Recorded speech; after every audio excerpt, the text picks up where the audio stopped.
Stretching the circle, well, living in the outback can mean the next human settlement is a good day's drive away. So what do these isolated communities do for schooling, or if someone needs a doctor? Well, Sean Lynch recently found out. Australia has some of the most geographically isolated and remote communities in the world, but right in the middle of nowhere is the oasis of Alice Springs, where you'll find two of the outback's most important lifelines, the Royal Flying Doctor Service and the School of the Air. In the Australian outback, doctors and nurses buzz around in small planes, landing in paddocks about the size of Sydney, and the teachers sit in the best spot they can, thousands of miles away from their students.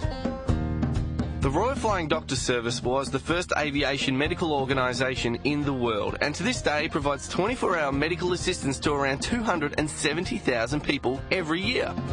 It costs millions and millions of dollars to get these planes decked out and looking pretty good. I mean, you don't get the in-flight movies, but you are looked after pretty well. Isn't that right? Oh, quiet one. I like them. I like them quiet.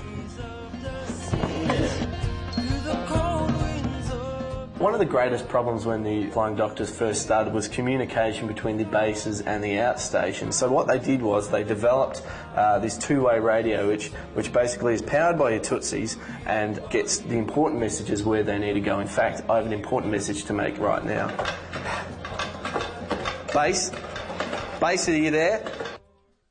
The two-way radio system was the basis for another innovation, Australia's School of the Air, which is as relevant today as it was in the days of pedal power. The Alice Springs School of the Air provide learning for isolated and remote students across primarily the Northern Territory, but we have got some kids in the very top end of South Australia, and we provide programs via video conferencing for the kids so they access their learning online using return feed video. So each family is provided with a computer, printer, scanner, webcam, microphone, and other peripherals. The families have satellite dishes installed, and that's how the kids access their teacher. You know, just as kids access a teacher in a mainstream class, they have a conversation, they complete their work, they undertake the writing task, but they're thousands of kilometres away from one another. And that's what we're going to do this afternoon, George. That's the trick you're going to learn. There's a little toolbar down the bottom on our screen. The results that our kids achieve are comparable with the best results that the kids in the Northern Territory achieve, and we're really proud of that at our school and work really hard to make sure that distance isn't a barrier.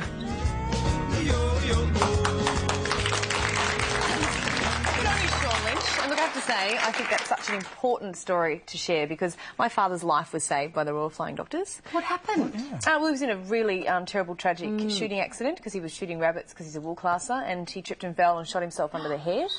And luckily he had dentures, and the bullets ricocheted off him at the base of his spine, and he somehow managed to crawl back on his own to their four-wheel drive. And we're talking about the middle of nowhere where you see those aerial shots of just red dust and the kangaroos, and just all we was able to do was press the button. Couldn't say anything, could just manage to press the button on the two-way.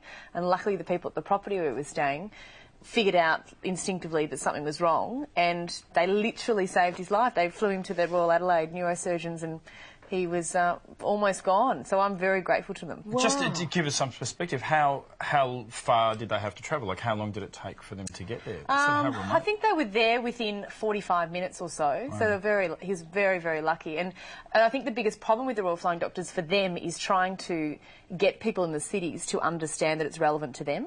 And so I always try and tell the story because I say you can have anyone travelling up there, or you can be in the Kimberley, you can be anywhere, any of your family members, and they'll need the Royal Flying Doctors. So it's until it affects your family, you don't really think about it much in the cities because we have such great hospital systems.